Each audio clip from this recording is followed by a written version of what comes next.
I'm Karen Singbeal. Now we're gonna make Grandma Maxine's frosting to go on the cake that we've got in the oven. Right now, it's got about 5 minutes left on the timer, and so enough time for us to make the icing will be perfect. So you know that I had a 1/4 cup that I put in here of this butter. I'm gonna put it in that same saucepan that I said when we cooked the water and butter combination. For the milk, again, I'm using Skim, and it's about probably 6 teaspoons. I just look at it with the consistency of where it is at the bottom.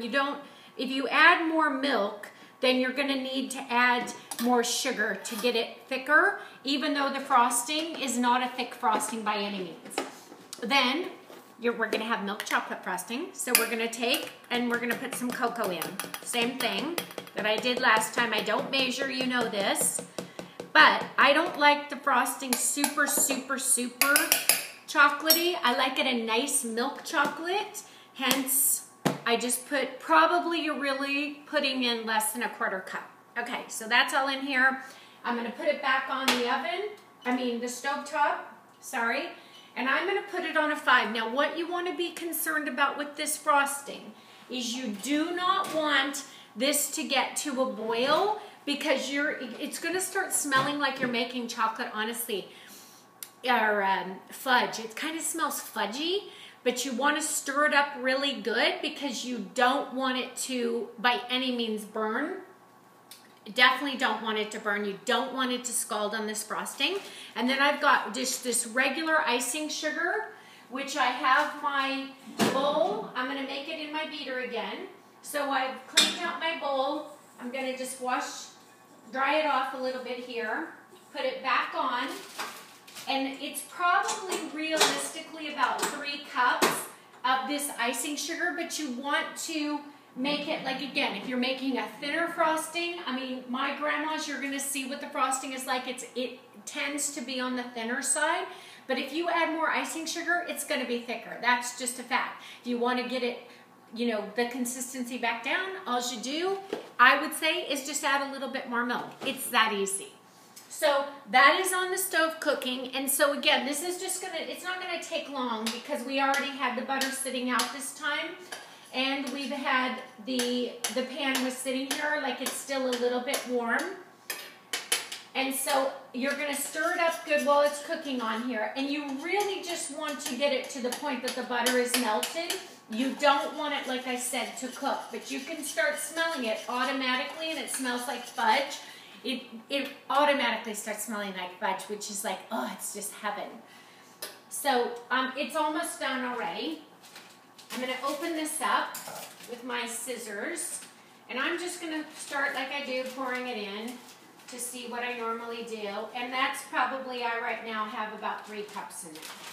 But again, you can see what the bag was and what it is now. It's up to you, the consistency that you want. But if you're going with the grandma's traditional recipe, then follow along the way I'm doing it. And then at the very end, I put a little bit of vanilla into the frosting as well, once it's all mixing up, okay? So this is getting melted down really nicely. I can smell it. I know you can't smell it like I can. We gotta have smell video soon, don't we? Okay, so this is pretty much done. And if you can see it, pretty thin, and it's not burnt by any means. It should not stick to the bottom. Very important. Again, I put it on. I slowly start mixing it in.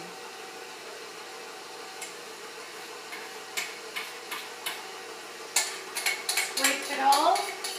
You want absolutely the last little bit of deliciousness to go in.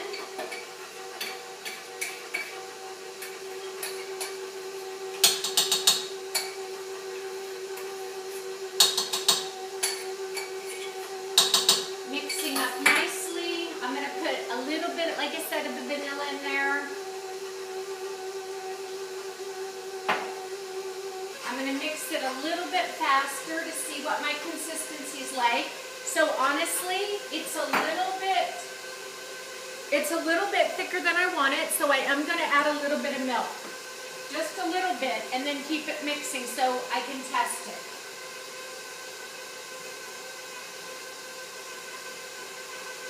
So right there, I probably put another teaspoon in.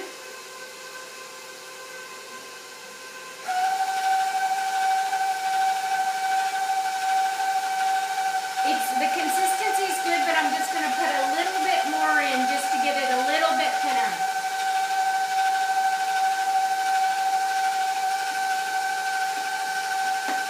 Okay, I think it's going to be perfect. Now, we in our family make this with half nuts, half without. And I love pecans, but you can use walnuts or pecans. I think Grandma actually used walnuts, but I actually crush up pecans. So my frosting is done, and as you can hear, so is my cake. So I'm going to check it, and just to make sure what it looks like. Oh, it's perfect. Okay, so you see what I said about the cracks on the top? That is the best. Like, honestly, you want it like that because the icing will go into those cracks. It is to die for. Okay, so the frosting's pretty much ready. I do let the cake settle. I don't want the cake, like you don't want to put the frosting on when the cake is this hot because it will automatically just like cave in the cake. So do let the cake set. Now I'm going to show you what I do with the pecans. So I've got a mallet, one of those mallets that I bought at the store, which I actually love. I'd like to beat some people in the head with it, actually. Oh, did I say that in my outside voice? Sorry. Okay.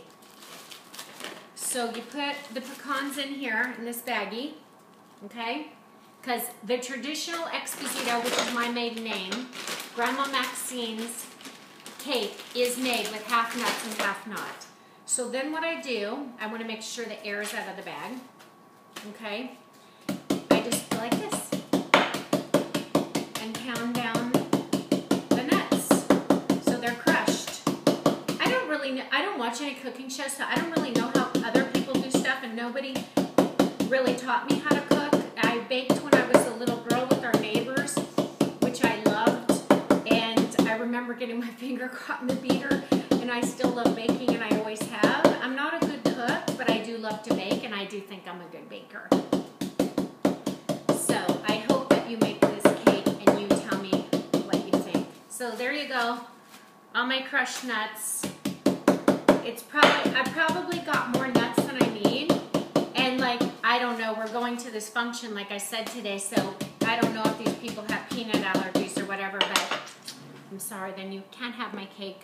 So I'm just going to put away the rest of the little stuff, let that just sit a little bit more, and then I'll be back to frost it with you. Getting pretty close. Can you see the frosting in here? Can you see what it looks like? Can you see? Okay, good.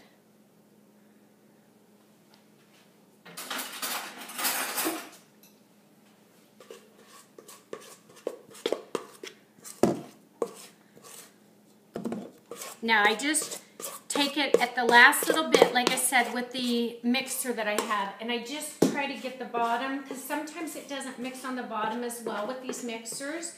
For some reason, they need to just go down a little bit lower. KitchenAid is who makes it. That KitchenAid, you need to make it just a little bit lower to get the bottom. I'm probably sure that you've tried that. So, it's pretty warm still, but I'm going to try to do a little bit, because I love when it melts in the cracks. I love when it melts in the cracks. So I just like lop it on. Lop it on. You see, lop it on. And then it just kind of like oozes all over. Oh, I love it when it goes in those cracks, I'll tell you. You'll know what I mean once you make this a few times. You're like, oh no, the cracks are a good thing. Because a lot of people go, oh, the crack cake, like it's not perfect. Again, don't get caught up in that stuff. That is so unimportant. So unimportant. The deliciousness of the cake will make up for any flaws that you would perceive happened.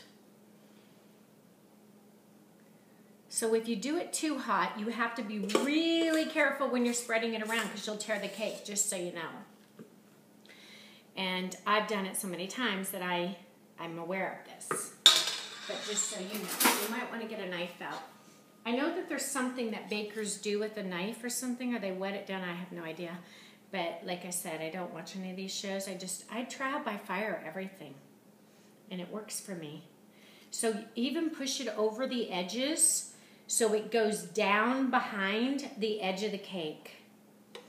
And you'll know why when you eat it. It's like, oh my gosh, am I in heaven? I probably did, because I wanted to show you in this video, put it on a little bit early.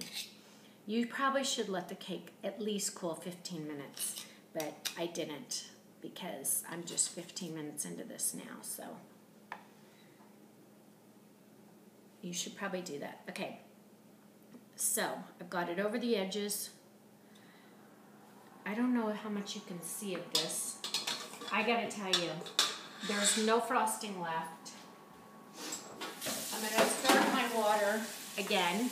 Now I'm gonna show you this. I guess I can show you this very quickly before what it looks like. Can you see it? Okay, now I'm gonna do my nuts. Half of the cake. Just sprinkle them on. So good.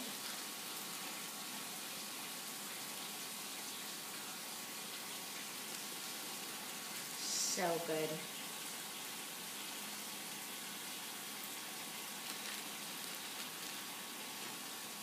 Only half. I guess you could do all or none if you really... Okay, you know what? I'm going out the door, but I forgot to show you how many pieces I cut it in. So now you've got this cake like this. I go across 1, 2, 3. Oh, I went a little over on the nuts. 4, 5, 6. Then you go down 4. 1, 2, 3, 4. 24 pieces. That's what it looks like. One little piece is not going to be the end of the earth. I usually have 2. Good luck. Hope you like it. Leave me comments. I'd love to hear what you think of Grandma Maxine's cake. Take care.